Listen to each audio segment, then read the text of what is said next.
Today I'm going to tell you some dark secrets about the Amiibo community because I think it's about time for people to hear them. Unlike most of my videos, today's video is not going to be addressed towards just the Amiibo community, but rather the Reddit community as a whole. That's because I value a bright future for everyone, and I happen to know that the Amiibo community is engaging in a pattern of behavior that threatens not only itself, but the rest of the Reddit world as well. And that is why I'm taking you on a deep dive into the internet's darkest coves, r/Amiibo. At first, I didn't want to give the Amiibo community the red pill on what was going on in the community. I saw that people were living happily in ignorance, and I didn't want to change that. But it seems that every year that goes by, the situation only gets worse. What drew the line for me was when I saw that this post of a custom Among Us Amiibo only had 91 upvotes. Hardly enough to even scratch the top posts of that week. I'm eventually going to explain why it should be criminal for a unique post like this to get so few upvotes, and why the Amiibo community needs to wake up to what's going on.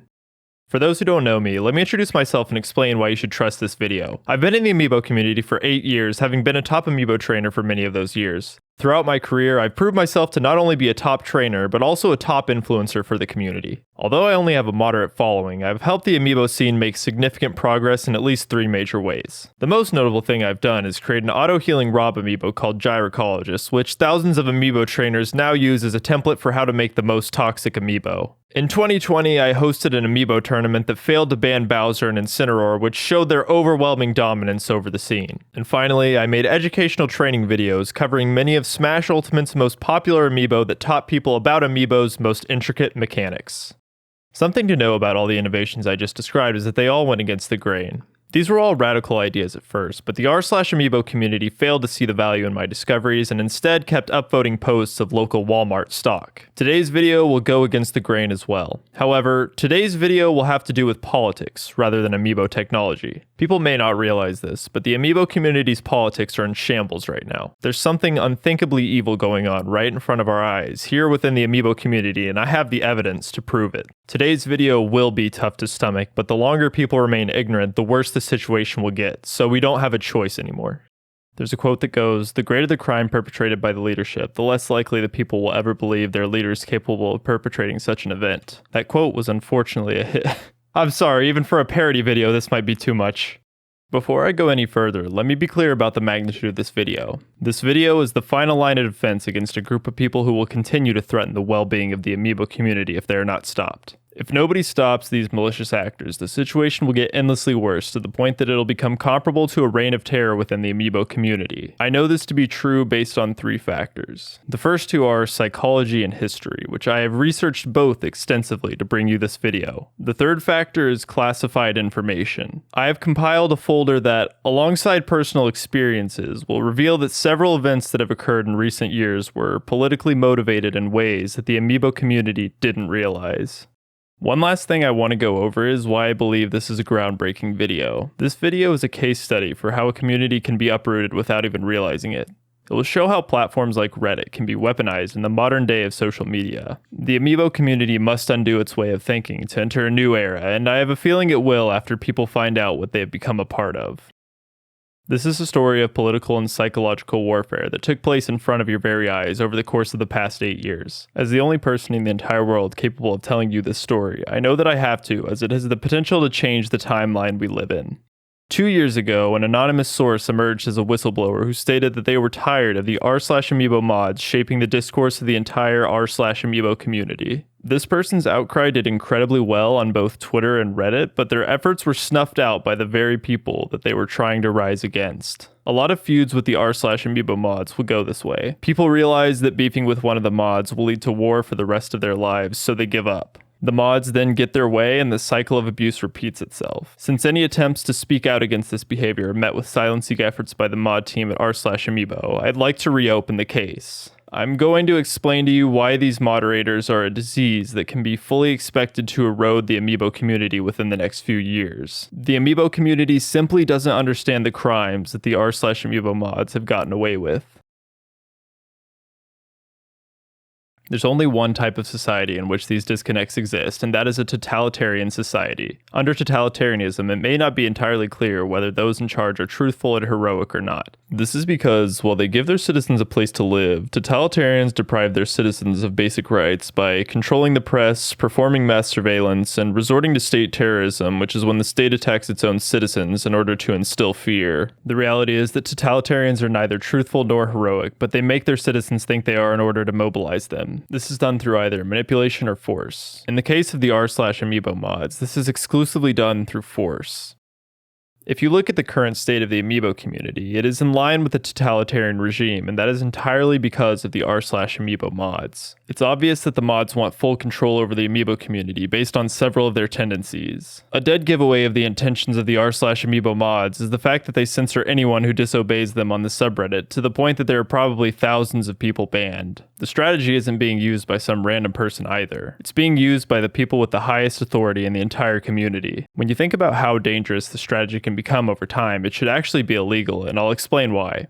The beauty of Reddit is that no matter how little karma you have, you can always make an impact. This is because when someone makes a bad post, you can make a very visible reply to it and get a ton of upvotes, successfully ratioing the OP.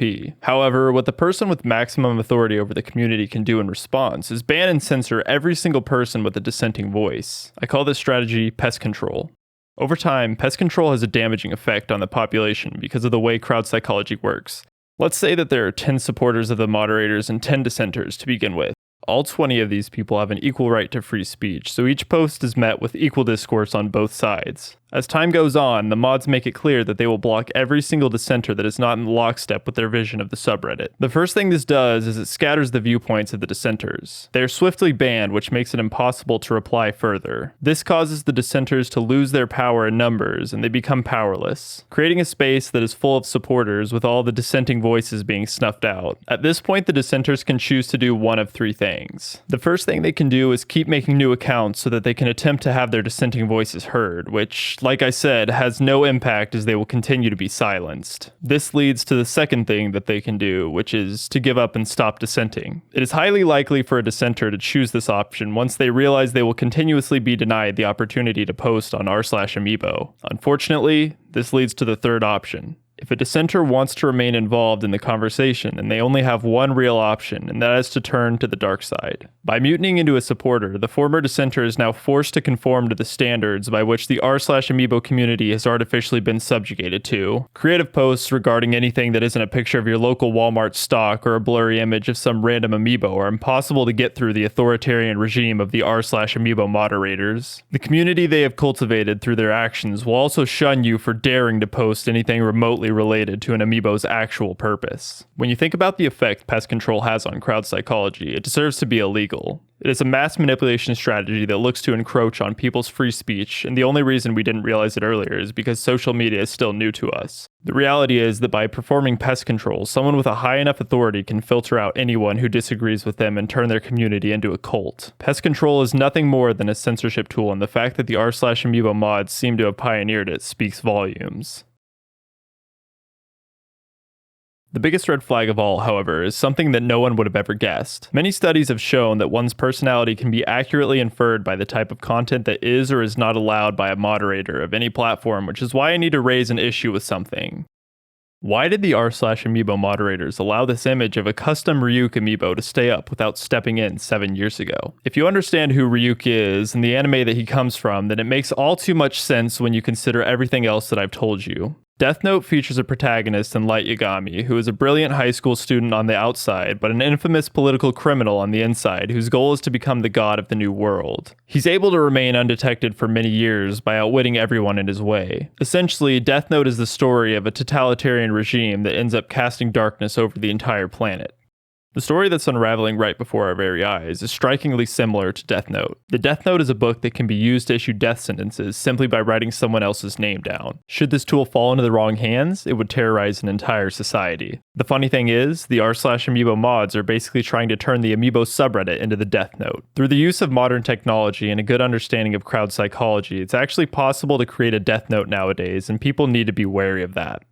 You might be wondering why all of these troubling signs seem to be coming from the same group of people, so I'll give you the clinical explanation. In psychology, there's a concept called the dark triad that consists of 3 antisocial personality traits: narcissism, psychopathy, and Machiavellianism. These traits are strictly malevolent and can be thought of as the very definition of evil itself. They're what compel people to commit crimes, and they're bound to result in social distress and severe problems for an organization, especially if the dark triad is given a leadership position. This is because the dark triads are ruthless manipulators who will claw their way to the top at anyone's expense. The next thing to know is that the r/Amiibo mods are technically not dark triads, but dark tetrads. The dark tetrad is a slightly modified form of the triad that doesn't get talked about as much. The difference is that it adds sadism to the list. Sadism refers to the tendency to derive pleasure from inflicting pain, suffering, or humiliation onto others. Not all dark triads are sadists, but the r/Amiibo mods certainly are. This is obvious based on the frequency with which they engage with posts and remove them seemingly for no reason other than the pleasure of inflicting pain on a poor Redditor. Posts that don't even violate any of the subreddit's rules will be removed without reason and only for the moderator's pure lust for power and control. Clearly, this abuse of power needs to be stopped, and we must stand up against the tyranny that the r/Amiibo moderators have subjugated us to for far too long. It is time we decide that enough is enough. I am hereby calling for a revolution against the moderators of r/Amiibo. Alright, I'm just gonna break character now to say that while this might be an over-the-top parody of a video from someone who is going through a very dark time and drew some, questionable comparisons to historical figures, I have actual beef with the r/Amiibo mods and their community. I don't get how Amiibo being used in the intended fashion is looked down upon so greatly in this community. Your posts will get removed if you try to highlight something cool and unique like training an Amiibo to play like Brawl Meta Knight or professional Smash players playing doubles with Amiibo. If your post is not a picture of an Amiibo or a collection of Amiibo in or outside of boxes, it will get removed or downvoted into oblivion. Not to mention obvious troll posts like this time I posted a mock-up of a Sans Amiibo, or this time Jake posted the Amiibo selection from a Walmart that, doesn't exist, managed to get more traction than posts that clearly have a ton of time and work dedicated to them. And I can see why when the mods have come after me with deranged comments like this on my videos in the past. So yeah, happy April Fool's Day, everybody.